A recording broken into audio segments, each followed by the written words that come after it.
አዲስ 1879 ይህ የአዲስ 1879 የታሪክ ማስታወሻ ነው። በምጽዋ ጦርነት 2 ቦታ የቆሰሉት፣ በሌላም ውጊያ ግንባሮች 5 ቦታ ቆስለው የነበሩት፣ በጠቅላላው 7 ቦታ የቆሰሉት ታደሰ ቴሌ ሰልባኖ ሕክምናቸውን በአዲስ አበባ አድርገው ከጨረሱ በኋላ ጀነራል ታደሰ ተክለ ሃይማኖት ስላሳለፉት የጦርነት ሁኔታ አጠቃላይ መረጃ እንዲያቀርቡ ታዘዙ። እርሳቸውም አጥጋቢውን መረጃ አቀረቡ። ጀነራል ታደሰ በቀረበው መረጃ ተደሰቱ።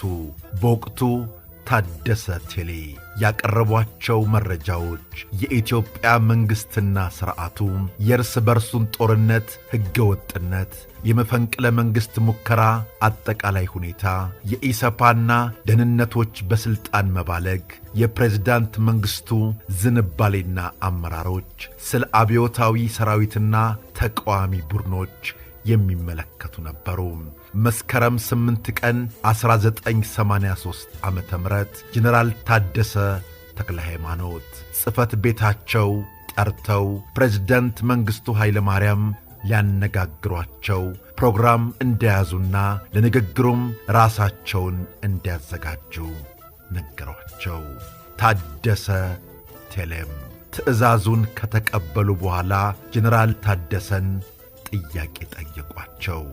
እኔ ፕሬዝደንት መንግሥቱ ዘንድ ከቀረብኩኝ የፈለገ እርምጃ ይወሰድብኝ እንጂ በወታደራዊ፣ በፖለቲካዊ፣ በኢኮኖሚያዊ፣ በአስተዳደራዊ፣ በድርጅታዊ አጠቃላይ ኢትዮጵያ ውስጥ ያሉትን ችግሮች በግልጽ ሳልደብቅ የፕሬዝዳንቱን ደካማ ጎኖች ሳይቀሩ እገልጻለሁ አሏቸው። ጀነራል ታደሰም ለተወሰነ ጊዜ ካስተዋሉ በኋላ እንዲህ አሏቸው። የፈለከውን መናገር ትችላለህ።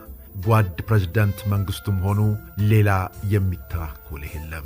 ፕሬዝዳንቱም ቢሆኑ እንደዚህ አይነቱን ግልጽ ንግግር ከወቅቱ አኳያ ይፈልጋሉና ምንም አይነት ፍርሃት እንዳይደርስብህ አሏቸው።